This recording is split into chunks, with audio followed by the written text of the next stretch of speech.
कहा गया सत्यम परम धीमहि।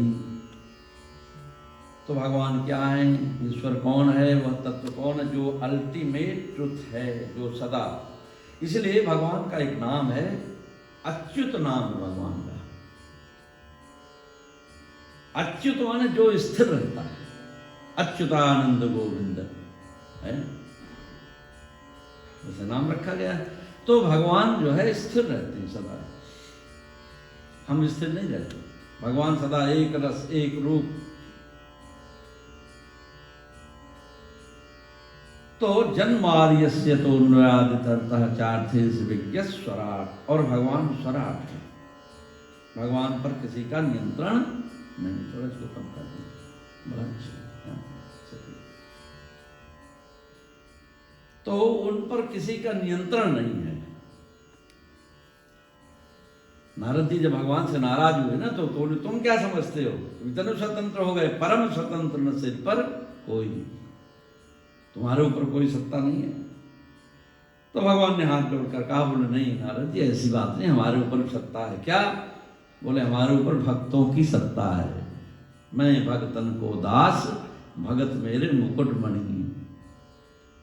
अच्छा देखो, दुनिया ऐसी बनी हुई है कि कोई व्यक्ति सुपर नहीं हो सकता। बोल है ना, इसी लगता कोई प्रेसिडेंट बड़ा सुपर है, लेकिन जब इलेक्शन का टाइम आता है हाथ जोड़ जोड़ कर एक घर जाता है, जाना पड़ता है ना। तो भगवान भी कहते भाई मेरी भी, यद्यपि मैं स्वतंत्र हूं, लेकिन फिर भी मेरे ऊपर मेरे भक्तों का शासन चलता है, और भक्तों के आग्रह को मैं ठुकरा नहीं पाता। भगत वश कौशल्या की गोद, बोले मैं कितना बड़ा हूं, लेकिन जब भक्त मुझे पुकारता है तो मैं छोटा भी बन जाता हूं। तो ऐसे श्री भगवान के स्वरूप का निर्णय किया गया। तो श्री भगवान सत्यम परम धर्म प्रोज्झित कैतवोत्र परमो निरमत्सराणाम सताम वेद्यम वास्तवमत्र वस्तु शिवदम तापत्रयोन्मूलनम। श्रीमद्भागवते महामुनिकृते किं वा परैरीश्वरः। श्रीमद्भागवताख्योऽयं प्रत्यक्ष कृष्ण एव हि। श्री भगवान के एक नाम आपको बताया अच्युत, और श्री भगवान के एक नाम है अक्षर। श्री भगवान क्या अक्षर ब्रह्म है। अक्षर का मतलब क्या होता है, जो क्षरण नहीं होता, जो समाप्त नहीं होता। तो श्रीमद् भागवत क्या है, अक्षर ब्रह्म ही तो है साक्षात, तभी तो हम पूजन करते हैं ना।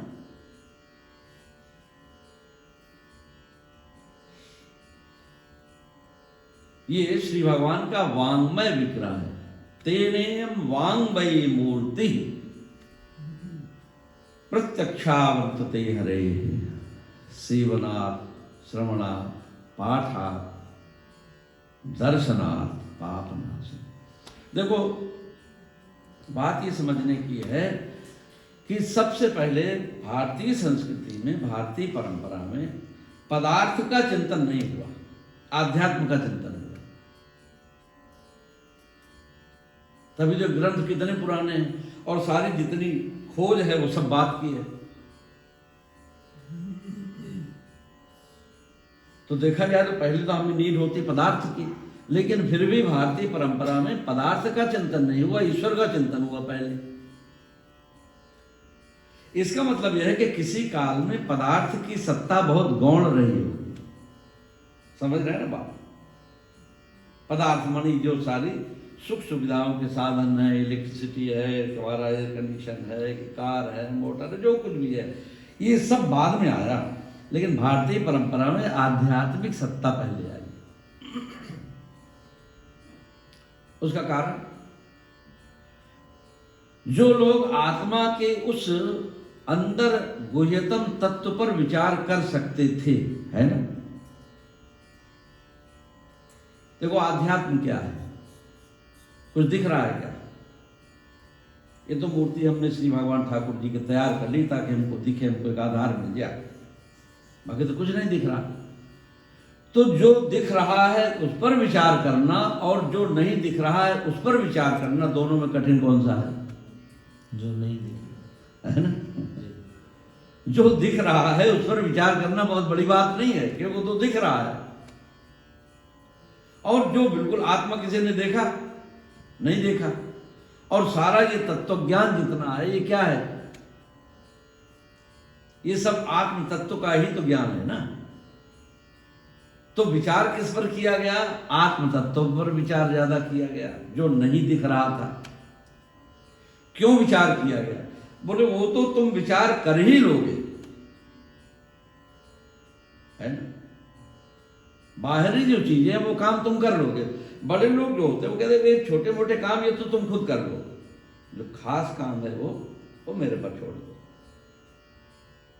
तो जो नहीं दिख रहा था जो तत्व, उस पर विचार करना। इसलिए ऋषियों ने साधना से, तपस्या से, ये ग्रंथ कहाँ लिखा गया, श्री बद्रीनाथ धाम के उस ठंडक में जहां आप जाते हो सोते हो बस एक दिन दर्शन हो अगले दिन जाए, वहीं पर महर्षि वेद व्यास ने, माना एक गांव है वहीं पर व्यास गुफा है, उसी गुफा में बैठकर महर्षि वेद व्यास ने साधना रत होकर तपस्या कर इस ग्रंथ को प्रकट किया। तो इतना बड़ा, और इसीलिए ये ग्रंथ तप से प्रकट हुई, ये साधना से प्रकट हुई, ये समाधि से प्रकट हुई। बाकी चीजों के लिए हम कहते हैं हमें खोजना पड़ेगा, जाना पड़ेगा, दौड़ना पड़ेगा, घूमना पड़ेगा, है ना। तो एक ही स्थान पर बैठे बैठे उस दिव्य अपने चिंतन से उन्होंने इस भाव को, इस चीज को देखा, अनुभव किया। बहुत सारी चीजें सोचने विचारने के लिए। तो उन्होंने बाकी चीज लोगों पर छोड़ दिया, बाकी लोग और काम कर रहे। क्यों, बोले आपको गर्मी लगेगी, ठंडक का इंतजाम आप खुद कर लेंगे, भूख लगेगी, खाने का इंतजाम आप खुद कर लेंगे। तो जो आप खुद ही कर लेंगे, आवश्यकता पड़ेगी आपको न कोई आप इंतजाम कर ही लेंगे। तो यह जो आध्यात्मिक चिंतन है, आध्यात्मिक ज्ञान है, ये आप नहीं करेंगे, नहीं कर पाएंगे। तो इसलिए साधना रत होकर महर्षि वेद व्यास ने श्रीमद् भागवते महामुन कृते किम वा परेश्वरा, क्या है, बोले साक्षात ये भगवान ही है, प्रत्यक्ष कृष्ण ही है ना। तो जैसे ही हम श्रीमद् भागवत जी की शरण में जाते हैं, उनका मनन चिंतन होता है, तो हमारे अंदर स्वयं ही एक ऐसी दिव्य चेतना प्रकट हो जाती है जो हमें अनुभव कराने लगती है। वैराग्य आदि से कैसे हो जाएगा, लोगों को वैराग्य आदि भी होता है तो कैसे हुआ, जिनको भी वैराग्य हुआ है इन्हीं किसी ज्ञान के आधार पर तो वैराग्य होता है। और वैराग्य का मतलब क्या है कि जब ये सारे प्राकृतिक पदार्थों से हमारी आसक्ति समाप्त हो जाती है। आसक्ति कब समाप्त होती है, जाना तमई जीव जब जागा, जब सब विषय विलास विरागा। ये भी भाग्यशाली लोगों के जीवन में होता, सबको नहीं होता। भाई सब देख लिया, अब कुछ नहीं रखा हुआ है ना, लोग ऐसे कहते हैं ना कई बार।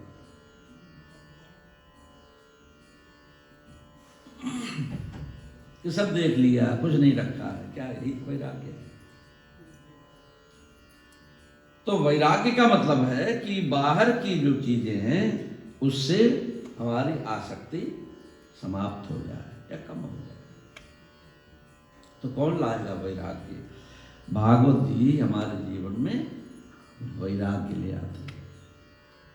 वैराग्य राग रस को भव भक्ति निष्ठा, और वैराग्य का भी एक आनंद होता है।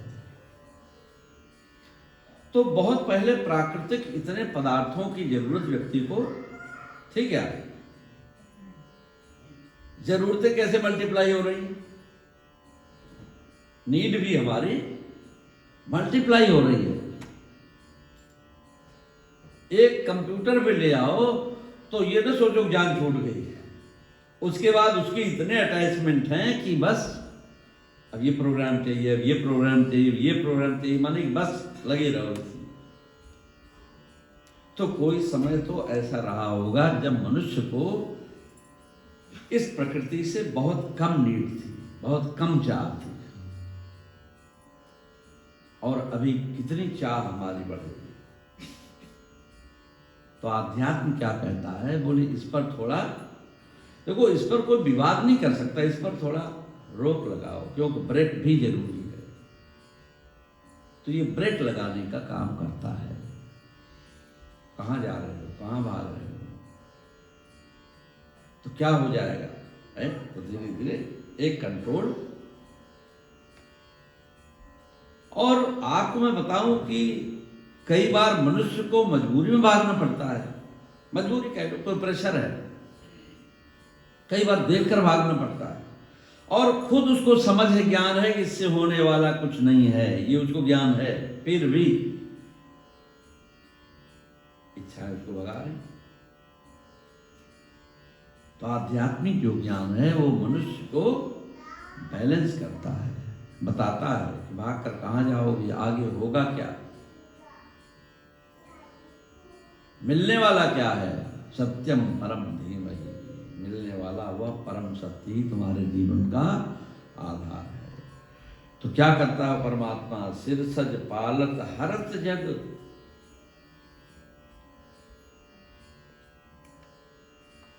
तो हमको प्रकट किया, हम खुश हुए, पालन पोषण भी हो रहा, हमको ठीक लग रहा है, लेकिन ये क्यों भूल जाते हैं कि हरत जग, वही हरण करने वाला भी तो है, वही कहता है कि अब लौट आओ, लौटा भी लेता। सबके अपने अपने स्टेशन बने हुए हैं, वहां उसको उतार। जीवन यात्रा कहते हैं ना, जीवन यात्रा चल रही है, तो यात्रा का मतलब क्या है, यात्रा का मतलब है कि कहीं न कहीं हमको उतरना भी तो है ना। फिर जीवन यात्रा चली जा रही है, तो जिसका जैसे जैसे स्टेशन आता चला जा रहा है, व्यक्ति उतरता चला जा रहा है, सबका अपना अपना समय है। तो इसलिए श्रीमद्भागवते महामुनिकृते किं वा परैरीश्वरः सद्यो हृदय अवरुद्धते पृथ्वी शुश्रूषुभिः तत्क्षणात्, बोले ऐसी श्रीमद्भागवत की कथा का रसपान करो तो कहते हैं उसका फल कैसे, बोले तुरंत, सद्यो हृदय अवरुद्धते, तुरंत क्या होगा, तुरंत श्री भगवान का अनुभव हमारे हृदय में होने लगेगा, और वह परमात्मा हमारे हृदय के कारागार में आकर फिर बंदी हो जाता है। इसलिए कहते हैं ऐसा नहीं कि एक बार सुन लो फिर नहीं है, ऐसा थोड़े होता है, एक बार सेविंग कर लिए दोबारा भी तो करना पड़ेगा ना है?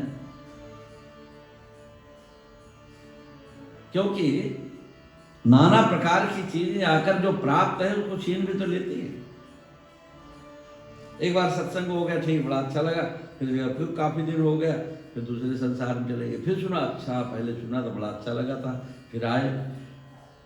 तो इसलिए कहा गया पिबत भागवतम रसमालयम मुहुर्मुहुः रसिकाभिभावुका, इसको निरंतर भावुक होकर और हृदय के द्वार खोलकर निरंतर इस रस का पान करते रहो। इस प्रकार श्रीमद् भागवत की अद्भुत वंदना, अद्भुत मंगलाचरण प्रस्तुत किया गया। आइए भाव से भजन बोलकर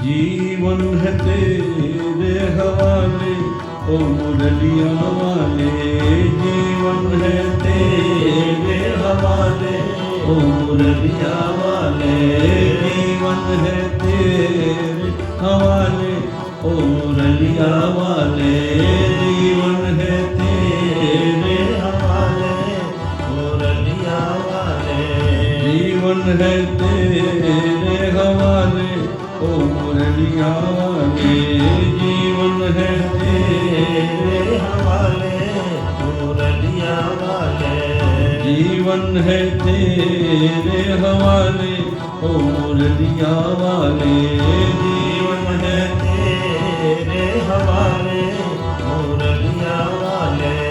अपने चरण का दास बना ले, अपने चरण का दास बना ले, अपने चरण का दास बना ले, अपने चरण चरण का दास बना ले, वृंदावन में बसा ले ओ मुरलिया वाले, वृंदावन में बसा ले ओ मुरलिया वाले, जीवन है तेरे हवाले ओ मुरलिया वाले, जीवन है तेरे हवाले मुरलिया वाले।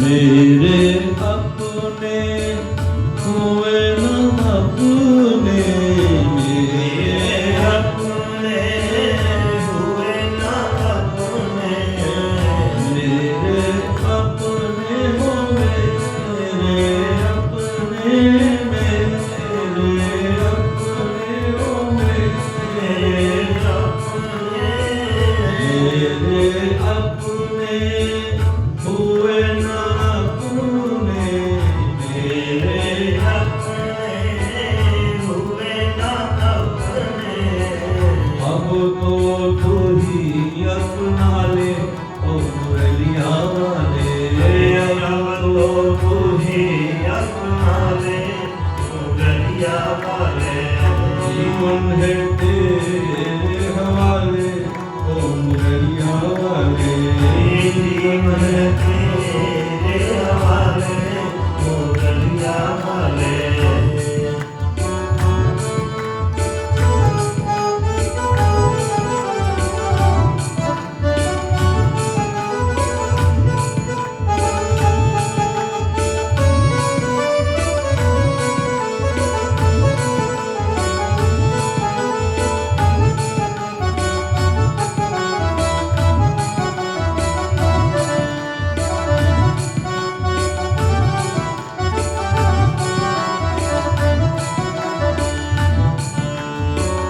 हम कठपुतली तेरे हाथ की, हम कठपुतली तेरे हाथ की, हम कठपुतली तेरे हाथ की, हम कठपुतली तेरे हाथ की, जैसे जी चाहे नचा ले ओ मुरलिया वाले, जैसे भी चाहे नचा ले ओ मुरलिया वाले, जीवन है तेरे हवाले ओ मुरलिया वाले, जीवन है तेरे हवाले ओ मुरलिया वाले।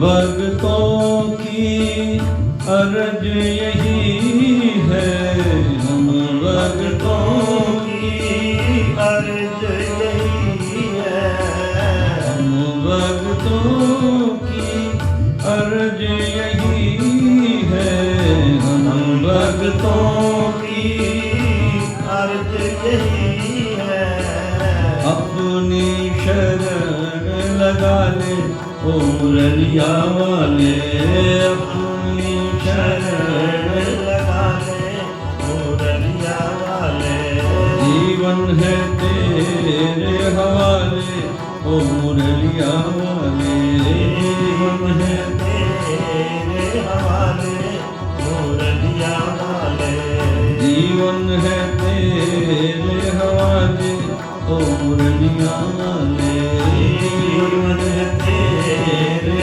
हवाले मुरलिया वाले, जीवन जीवन है तेरे हवाले ओ मुरलिया वाले जीवन है तेरे हवाले मुरलिया वाले जीवन है तेरे हवाले ओ मुरलिया वाले जीवन है